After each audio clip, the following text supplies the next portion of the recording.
La rage, une menace mortelle pour les mammifères. La rage est une zoonose virale aiguë et progressive qui affecte le système nerveux central des mammifères, y compris l'homme. Elle est causée par des virus du genre Lyssavirus, appartenant à la famille des Rhabdoviridae. Une fois que les symptômes cliniques se manifestent, la rage est presque toujours fatale. Premier, l'agent causal. Le virus de la rage. Le virus de la rage est un virus à ARN monocaténaire de polarité négative. Il existe différents génotypes de Lyssavirus, le génotype 1, virus de la rage classique, étant le plus répandu et responsable de la majorité des cas de rage dans le monde. Deuxième, le processus d'infection et la pathogénèse. Comment la rage se développe? L'infection par le virus de la rage se produit généralement par l'introduction de salive infectée dans des plaies ou des écorchures, le plus souvent par la morsure ou la griffure d'un animal enragé. Plus rarement, la transmission peut se produire par contact de la salive infectée avec les muqueuses, yeux, nez, bouche ou par inhalation d'aérosols contenant le virus.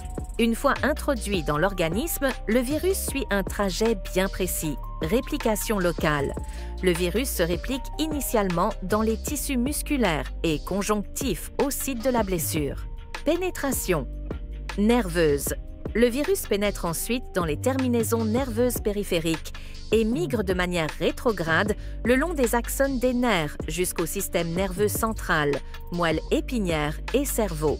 Cette phase d'incubation, durant laquelle la personne ou l'animal infecté ne présente aucun symptôme, peut varier considérablement, de quelques jours à plusieurs mois, voire des années, en fonction de facteurs tels que la localisation et la gravité de la blessure, la quantité de virus inoculé et la proximité du site d'inoculation avec le cerveau. Invasion du système nerveux central. Une fois dans le cerveau, le virus se réplique rapidement et provoque une encéphalite, inflammation du cerveau, sévère.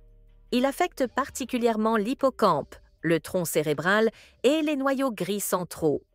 Dissémination. Centrifuge.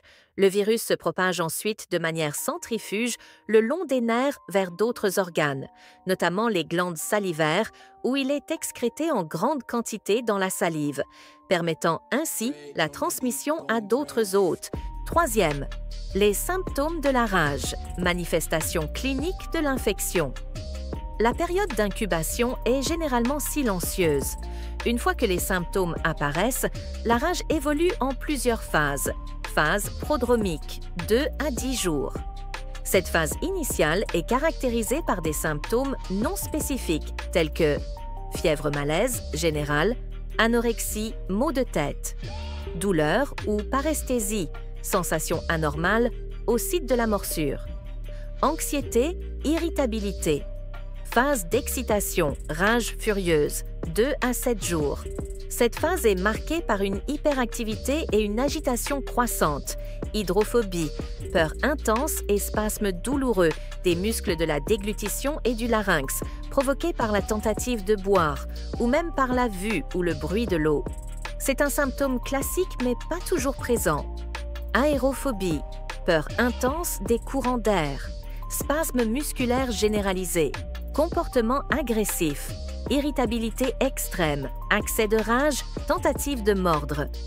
Hypersalivation, production excessive de salive, pupilles dilatées, tachycardie, augmentation du rythme cardiaque, fluctuation de l'état de conscience. Phase paralytique, rage paralytique ou silencieuse, 1 à 10 jours. Chez environ 20% des patients, la rage se manifeste sous une forme paralytique dès le début ou succède à la phase d'excitation. Les symptômes incluent paralysie flasque, faiblesse et perte de fonction musculaire, débutant souvent aux membres mordus et s'étendant progressivement. Paralysie ascendante. La paralysie progresse vers le haut du corps. Troubles respiratoires, paralysie des muscles respiratoires entraînant une insuffisance respiratoire, absence d'hydrophobie et d'agressivité marquée. Phase terminale. Quelle que soit la forme clinique, la rage évolue inévitablement vers le coma, suivi de l'arrêt respiratoire et du décès. Quatrième, le diagnostic de la rage. identifier l'infection. Le diagnostic de la rage peut être difficile, surtout au début de la maladie, en raison des symptômes non spécifiques. Une fois que les symptômes neurologiques apparaissent, le diagnostic est plus évident, mais il est souvent trop tard pour une intervention efficace. Diagnostic ante-mortem sur le vivant. Antécédent d'exposition. Un historique de morsure ou de contact avec un animal suspect est crucial. Test de laboratoire. Immunofluorescence directe, IFD, sur des biopsies de peau du cou, follicules pileux. Recherche d'antigènes viraux. RT-PCR, Reverse Transcription Polymerase Chain Reaction, sur la salive, le liquide céphalorachidien ou les biopsies de peau. Détection de l'ARN viral. Sérologie, recherche d'anticorps dans le sérum et le liquide céphalorachidien. Utile plus tard dans l'évolution de la maladie ou pour confirmer une vaccination antérieure. Imagerie cérébrale, IRM, peut montrer des anomalies non spécifiques de l'encéphalite. Diagnostic post-mortem après le décès. Examen du tissu cérébral, hippocampe, tronc cérébral, cervelet, par IFD. Recherche des corps de Negri, des inclusions cytoplasmiques éosinophiles caractéristiques de l'infection rabique. RT-PCR sur le tissu cérébral. Isolement du virus par culture cellulaire ou inoculation à des souris. 5e. La prévention de la rage. Empêcher l'apparition de la maladie. La prévention est la stratégie la plus efficace contre la rage. Elle repose sur 2 axes principaux, la prévention avant exposition et la prophylaxie post-exposition. Prévention. Avant exposition, vaccination préventive. Vaccination des animaux domestiques. La vaccination des chiens, des chats et des furets est essentielle pour créer une barrière immunitaire dans la population animale et réduire le risque de transmission à l'homme. Les protocoles de vaccination varient selon les pays et les types de vaccins. Vaccination des personnes à risque.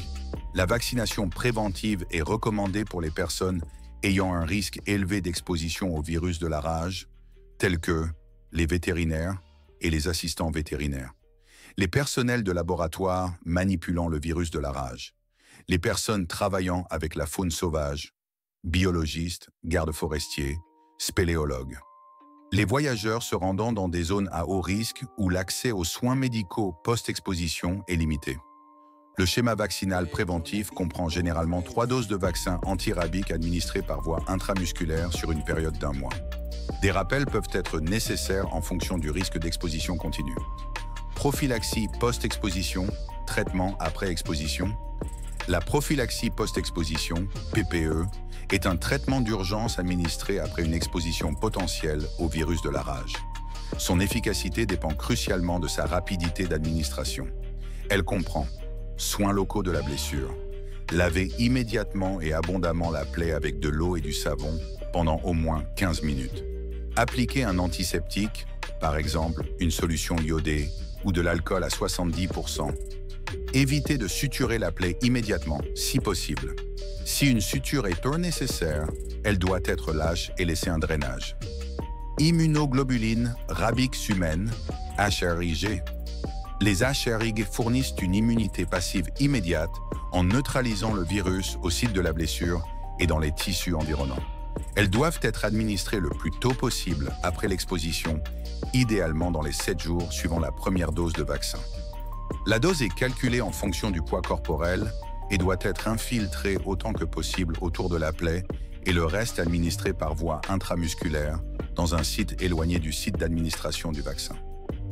Vaccination antirabique, post-exposition. Un schéma vaccinal de plusieurs doses, généralement 4 ou 5 doses selon le type de vaccin et le statut vaccinal antérieur, est administré par voie intramusculaire sur une période de 2 à 4 semaines. La vaccination stimule le système immunitaire de la personne exposée à produire ses propres anticorps protecteurs contre le virus. Statut vaccinal antérieur. Les personnes ayant déjà reçu une vaccination préventive complète contre la rage ne nécessitent généralement que 2 doses de rappel de vaccin post-exposition sans administration d'HRI, à condition que la vaccination antérieure ait été documentée. 6. Le traitement de la rage clinique, une urgence médicale.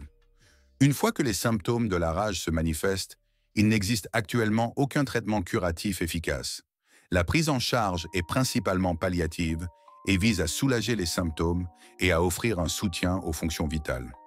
Dans de rares cas, des protocoles expérimentaux intensifs ont permis la survie de quelques patients, mais ces cas restent exceptionnels. En résumé, la rage est une maladie infectieuse virale grave et potentiellement mortelle. La prévention par la vaccination des animaux et des personnes à risque, ainsi que la prophylaxie post-exposition rapide et appropriée en cas d'exposition, sont les mesures les plus importantes pour lutter contre cette maladie. Une reconnaissance rapide des symptômes et un diagnostic précis sont essentiels, bien que le traitement de la rage clinique reste un défi majeur.